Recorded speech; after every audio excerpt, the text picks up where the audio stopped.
Ray Calloway has been talking for a living since he was 19 years old. That is not an exaggeration. Radio at 19, clubs at 23, 20-some years on the biggest game show in the country. The man has never in his life been at a loss for the next thing to say. There is footage of him hosting through a power flicker, a wardrobe malfunction, and a woman going into labor in the second row, and in all three he keeps talking. But on a Thursday afternoon, a 9-year-old boy from Kinston, North Carolina gave a 4-word answer about his father, and Ray Calloway stood on that stage and said nothing at all for 1 minute and 40 seconds, the longest silence in the history of that program, because there was not one single thing he could say that would not have been a lie. Before we get into what that little boy said, and what his daddy had been doing for 3 years, do us a quick favor and hit that like button and subscribe to the channel, because a story about a man who found 90 minutes a day deserves to reach every person out there who thinks nobody notices what they're doing. Now let me tell you about Wes Toiver and his boy. Wesley Toiver was 38 years old and he worked 2 jobs, which is not a remarkable sentence in Kinston, North Carolina, or in about 4,000 other towns in this country. The first job was overnight sanitation at a poultry processing plant, 10:30 at night to 6:30 in the morning, on the crew that goes in after production stops and takes the whole line apart, cleans it with high-pressure hoses and chemicals, and puts it back together before first shift comes in. It is loud, it is wet, it is cold, and it is the job that gets done while everybody else is asleep. The second job was driving a delivery route for a beverage distributor, 8:30 in the morning to about 4 in the afternoon. Unloading cases at gas stations and grocery stores across 3 counties. You do not need me to do that arithmetic for you. You can already see the problem in it, and if you have ever worked 2 jobs, you saw it in the first paragraph. Wes had 3 people at home. His mother, Ozella Toiver, 66, who had moved in after his divorce, and who ran that house like a shift supervisor. His daughter Tanika, 16, who was a junior and who worked weekends at a sandwich place, and who was the second most tired person in that family, and Malachi. Everybody called him Kai. He was 9 years old in the 4th grade, and he was the kind of kid who has an opinion about everything and delivers it at you flat, like a man reading the weather. He collected bottle caps for reasons he could not explain. He had a whole speech about why the school lunch pizza was better than real pizza that he had given to anyone who would hold still. He was very small for 9. Kai's mother lived in Charlotte. She and Wes had split up when Kai was 5, and I want to be clear that there is no villain in that part of this story. They got along fine. She called every Sunday. The kids went out there in the summer. It just is not where this story goes. Where this story goes is the 90 minutes. Here is Wes Toiver's day, and I want you to hold the clock in your head while I walk you through it. He gets off the sanitation crew at 6:30 in the morning. He is home by 6:50. He gets his kids up, which his mother could do but which he does anyway. He makes breakfast. He walks Kai to the corner at 7:40. Then he sleeps, from about 10 till 2 in the afternoon, on the days he sleeps at all, and at 4 he is back from the route, and there is dinner, and homework, and by 10 he is putting on his boots again. Except that is the schedule from a distance. Up close there is a hole in it. Kai's school let out at 2:15. Wes's beverage route ran until 4. There was no way in this world for him to be at that school when that bell rang, and for the first 6 months of 2nd grade, Kai Toiver walked out of that building every afternoon and got on a bus, and his grandmother met him at the other end, and that was fine. That is how most kids do it. But somewhere in the winter of that year, Wes Toiver looked at his own route sheet and saw something. His last stop before lunch was a convenience store on Highway 258, and his first stop after lunch was a grocery store on the other side of town, and by contract he had a 90-minute unpaid break between them. 90 minutes. And if he ran the morning half of his route hard, if he skipped his own breakfast, if he did not sit down, if he took the cases 2 at a time and did not talk to anybody at any stop, he could get to that break by 1:40 in the afternoon. The school let out at 2:15. So Wes Toiver started parking his truck across the street from Northwest Elementary at 2 o'clock every afternoon. He did not go in. He was not allowed to check Kai out, because Kai rode the bus, and the bus was on the paperwork, and Wes was not going to be the guy who blows up a bus roster every day. He just parked. And at 2:15, when that door opened and about 400 kids came pouring out into the yard, his son would look across the street and see his daddy's truck. And Wes would put his hand out the window, and Kai would wave, and that was it. That was the whole thing. That was 90 minutes of a man's day for a wave. Then Kai got on the bus, and Wes pulled out and ran the back half of his route, and finished at 4 and came home. He did this for 3 years. Not most days, every day. Every single school day for 3 years, through 2 hurricanes and a broken hand, and the winter his mother had surgery, Wes Toiver was across the street from that school at 2 o'clock, and his son never once had to look for him. There are people who can tell you about it, because they saw it happen for 3 years and thought nothing of it. Miss Renfro, who did crossing duty at that corner, knew that truck by the second week and used to lift her stop sign at him.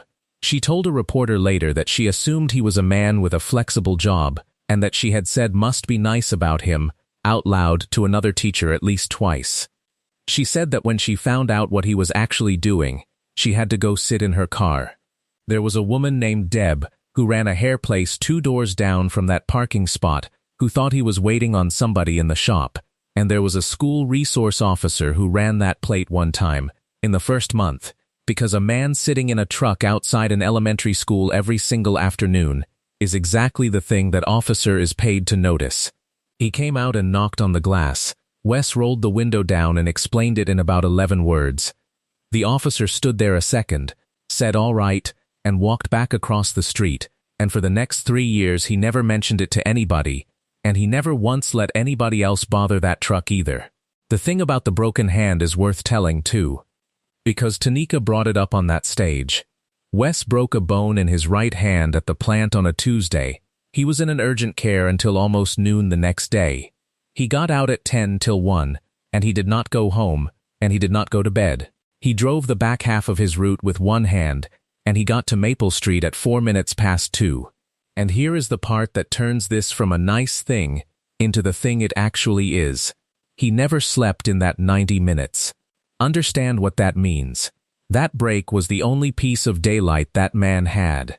He was working a full overnight and a full day shift with about 4 hours of sleep in between, and there was a 90-minute window right in the middle of the afternoon where he could have put the seat back and closed his eyes, and every single person alive would have told him he had earned it.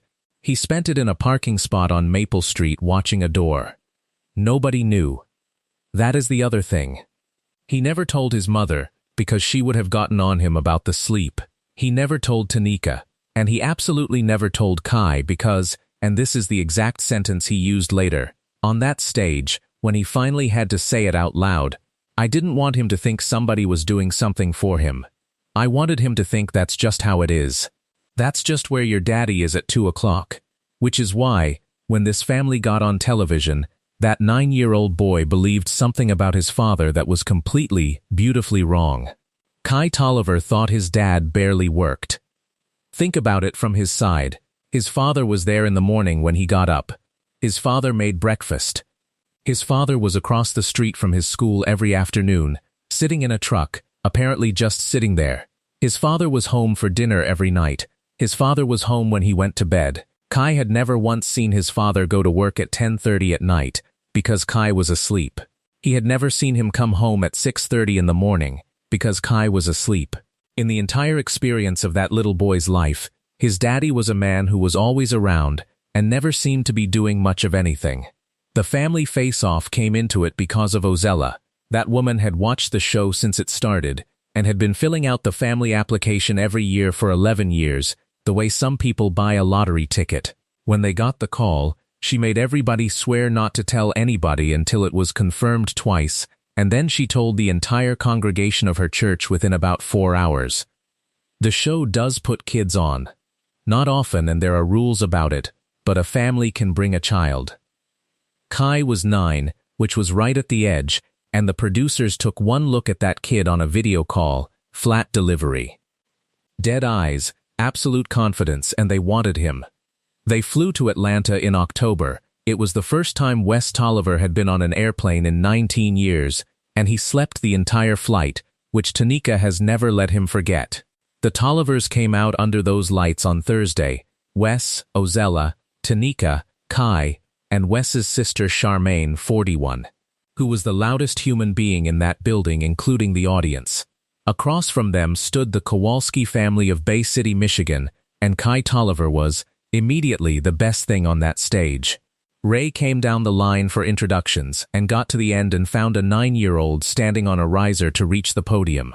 "And who is this?" Kai, how old are you?" 9, "You nervous?" And Kai Tolliver said, "Should I be?"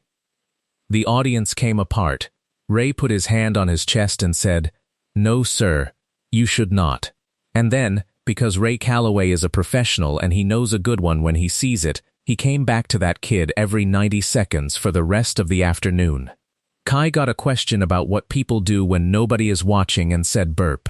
He got a question about the worst part of school and gave a 2-minute unsolicited review of the cafeteria that had to be cut for time. When his Aunt Charmaine gave a bad answer and got the strike, he turned to her and said, "Aunt Charmaine," in the exact tone a disappointed principal uses, and the Kowalski family of Bay City, Michigan laughed so hard the daughter had to leave the podium. The game was actually good, too. Ozella Tolliver was a machine on that board. Tanika was fast. Wes said almost nothing and got everything he did say right, which is a specific kind of player, and the kind that wins games. There is one exchange from the second round that plays completely differently on rewatch, and it is the reason a lot of people watch that episode twice. Ray, working the room, asked the family what Wes did for a living. Ozella started to answer and Wes cut her off, actually cut his own mother off on national television, which she brought up on a podcast twice and said, "I drive a route." Ray said, "That's it?" And Wes said, "That's plenty." The audience laughed at the modesty of it. Ray moved on. And Kai from the far end of the podium added helpfully, "He's not even gone that long," and got the biggest laugh of the round, and his father laughed with everybody else, and there is a frame in the middle of that laugh where you can see Wes Tolliver's face do something very small and then put itself back. They went into the fourth round up by 50. And then Ray pulled a card and read a question that had nothing in it. It was a soft one. It was a warm one. It is the kind of question that show asks to get a laugh out of a kid. "Kai," he said, "this one's for you, buddy. We asked 100 people, name something your dad is always doing. Now if you have ever watched that show, you know that board. Working. Watching TV. Sleeping. Yelling at the game. Eating. Every one of those is up there." The audience was already laughing before the kid opened his mouth, because everybody in that building has a dad and everybody knew the answer they wanted to hear. And Kai Tolliver leaned into the microphone and said, "Sitting in his truck." The audience laughed. Of course they did. It is a funny answer out of a 9-year-old, and Ray laughed too and started to move it along, and then he glanced over at the family podium, because that is what a good host does. Wes Tolliver had both hands flat on that podium and his head down. Ray stopped. "Hold on. What I miss?" And Kai, helpfully into the microphone, explained, "He's always in his truck," the boy said. "He's outside my school every day when we get out. He just sits there." A shrug. "My dad doesn't really do a lot. He's just kind of always there." That is the 4-word part. My dad doesn't do a lot. Except it was not 4 words, it was 9, and I have called it 4 words this whole time, because that is what everybody remembers. He's just always there. The audience was still not with it. Some of them chuckled at the "doesn't do a lot," the way you do at a kid roasting his father. Then Ozella Tolliver made a sound. 66 years old, at the end of that podium, this woman put one hand over her eyes and said, "Oh my God," and it went straight into a live microphone. And her son said, "Mama, don't," and she said, "Wesley, I didn't know either," and then Charmaine was crying. And Tanika was looking back and forth between all of them with absolutely no idea what was happening, and 200 people watched a family fall apart over a joke about a truck. Ray Calloway walked over to that podium. "Sir," he said, "what is your son talking about?" And Wes Tolliver, 38 years old, told him, "Not well." He got about a third of it out, the sanitation crew, the 10:30 to 6:30, the route, the 90-minute break, and then he could not do the rest, and it was his mother who finished it, and she finished it in the flat, furious, wrecked voice of a woman who has just done arithmetic she did not want to do. He gets off that plant at 6:30 in the morning, Ozella said. He's on that route at 8:30. That boy has been getting 4 hours of sleep since 2021. She was pointing at her own son now, and her hand was shaking. And that break in the middle of the day, that 90 minutes, that's his only chance to close his eyes. That's it. That is the only piece of that whole day where nobody wants anything from him. She turned and looked at her grandson, and he spends it in a parking lot on Maple Street, so you can see the truck when you come out that door. Kai Tolliver, 9 years old, standing on a riser in a television studio in Atlanta, Georgia, said what? And that is when Ray Calloway went completely silent. He did not cry. People expect that from that story, and it is not what happened. What happened is that the man who has never once been without a next line stood in the middle of his own stage with a card in his hand and did not have one.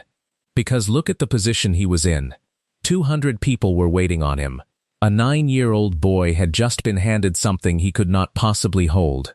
A 38-year-old man who had gone to some lengths, for 3 years, to make sure his son never found out, had just had it taken away from him in front of a live audience.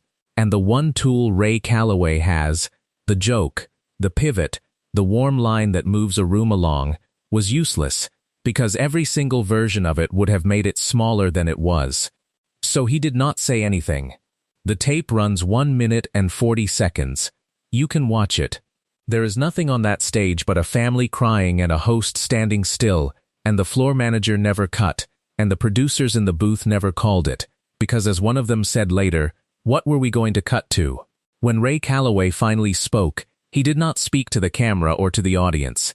He got down on one knee in front of a 9-year-old boy on a riser, and he said, Kai, I need to explain something to you, and I need you to listen to me, because you're not going to understand it today, and I need you to have it for later. And then he told that little boy what he had. Your daddy works all night, he said. Every night. He works a job that most grown men cannot do, in the cold, with hoses, from the time you go to bed until the time you get up. Then he works a second job all day carrying boxes, and there is one little piece of that day, 90 minutes, where he is allowed to sleep. Ray's voice did the thing it does, and he has not slept one time in 3 years, buddy, not one. Because he decided that you should be able to look across that street at 2:15 and see his truck sitting there. Kai said every day, and Ray said every day. The boy turned and looked at his father, and he said the thing that broke that studio in half. He was not crying yet. He was working it out, the way a 9-year-old works something out loud. He said, I thought you just liked being there. And Wes Toiver came out from behind that podium and got down on the floor of a television stage and said, I do like being there. That's the whole reason. That's the whole reason, man. 200 people were on their feet. The Kowalski family of Bay City, Michigan, had crossed halfway across that stage without anybody telling them to. And then something happened that the show did not plan and could not have planned, and it is the last thing anybody expected out of that kid.